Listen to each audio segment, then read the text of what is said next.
இன்னொன்று என்ன சொல்றாங்கன்னா சார், காவல்துறை போராட வந்துட்டா மக்களுக்கு ஒரு பெரிய இடைஞ்சலா போயிடும். இவங்க எங்க போராட்டம் சார் நடத்துறாங்க? எந்த போராட்டம்? உரிமைகளை போய் கேட்கறாங்க, அவ்வளவுதான். அதுக்கு சங்கம்னு ஒண்ணு வச்சா அந்த போராட்டம்னு சங்கம்ங்கிறது வந்து அந்த சங்கத்தோட தலைவர் செயலாளர் போய் இது மாதிரி பிரச்சனை 21 ஆண்டுகளா இன்ஸ்பெக்டரா இருக்காங்க அந்த பேட்ச், அவங்களுக்கு ப்ரொமோஷன் கொடுக்கணும் அப்படின்னு ஒரு கோரிக்கை வச்சா அது சிஎம் நாலேஜுக்கு போகுது இல்லையா? இப்போ வந்து அங்கே நாலேஜுக்கு போகாம கீழ்மட்டத்திலே இவங்க எல்லாத்தையும் சரி பண்ணிடுறாங்க.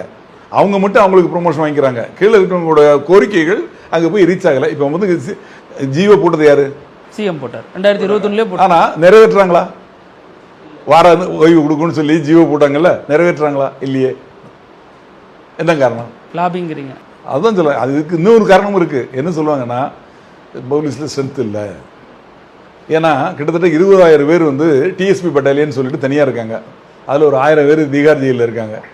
விஐபி பந்தோபஸ்து அப்படிங்கிறது வந்து அவங்கள போய் யூஸ் பண்ணலாம். 20,000 பேர் சும்மா இருக்காங்க. ஸ்டேஷன் ஸ்ட்ரென்த் எடுத்தீங்கன்னா ஸ்டேஷனில் பீட்டு போக முடியாது. பீட்டு போகிறதுக்கு ஆள் இருக்காது. பீட்டு போகலாம் என்ன ஆகும்? ஸ்நாச்சிங் நடக்கும், திருடு நடக்கும். இவங்களோட வேலை, காவல்துறையுடைய நோக்கமே என்னென்னா குற்றம் நடவாமல் இருப்பதுக்கு, நடந்த குற்றத்தை கண்டுபிடிக்கிறது தான் காவல்துறை உருவாக்கப்பட்டது. ஆனால் அந்த பணியை தவிர விஐபி பந்தோபஸ்துங்கிற ஒரு பெரிய பணி இப்போ அதுக்கு நோக்கி தான் போயிட்டு இருக்காங்க. ஒன்றும் கிடையாது. இப்போ ஐபிஎல் மேட்ச் நடக்கல, எவ்வளோ போலீஸ் அங்கே இருக்காங்க பாருங்க. இப்போ இதெல்லாம் வந்து வருமானம் உள்ள ஒரு விஷயம். அவங்களுக்கு போய் நம்ம பந்தோபஸ்து கொடுக்குறோம். காவல்துறைக்கு வருமானம். ஆமாம், அவங்களும் ஏதோ ஒரு பணம் கொடுப்பாங்க, காவல்துறைக்கு பந்தோபஸ்து கொடுப்பாங்க. ஆனால் இந்த காவல்துறை வந்து வேற வேலைக்கு செய்யக்கூடியவங்க செய்ய முடியாத ஒரு சூழ்நிலைக்கு தள்ளப்படுறாங்க இல்லையா?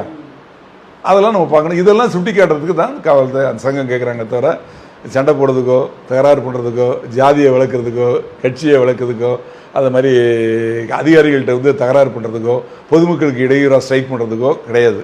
நீங்கள் அதை வரமுறைகள்லாம் கொண்டு வந்து ஒரு சங்கத்தை கொடுத்து பாருங்கள். ஒரு 5 வருஷத்துக்கு பரிசாத்தியமாக பாருங்கள்.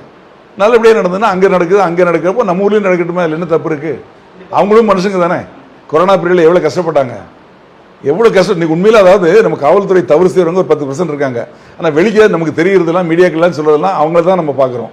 ஆனால் 90% நல்லவங்க இருக்காங்க, கஷ்டப்பட்டுட்டு இருக்காங்க. அவங்களோட குரல் வந்து அதாவது வாயில்லா பூச்சிகளாக இருக்காங்க. அட்லீஸ்ட் அவங்களோட குரல் வந்து மேலே ஒழிக்கட்டுமே. அவங்களோட உரிமைகள் கிடைக்க, அங்கே வந்து அரசு ஊழியர் தானே, அவங்களுக்கு கிடைக்கக்கூடிய உரிமைகள் கிடைக்கட்டுமே. அது வந்து என்ன தப்பு இருக்குது? அதுக்காக தான் சங்கம் கேட்குறாங்க நான் நினைக்கிறேன்.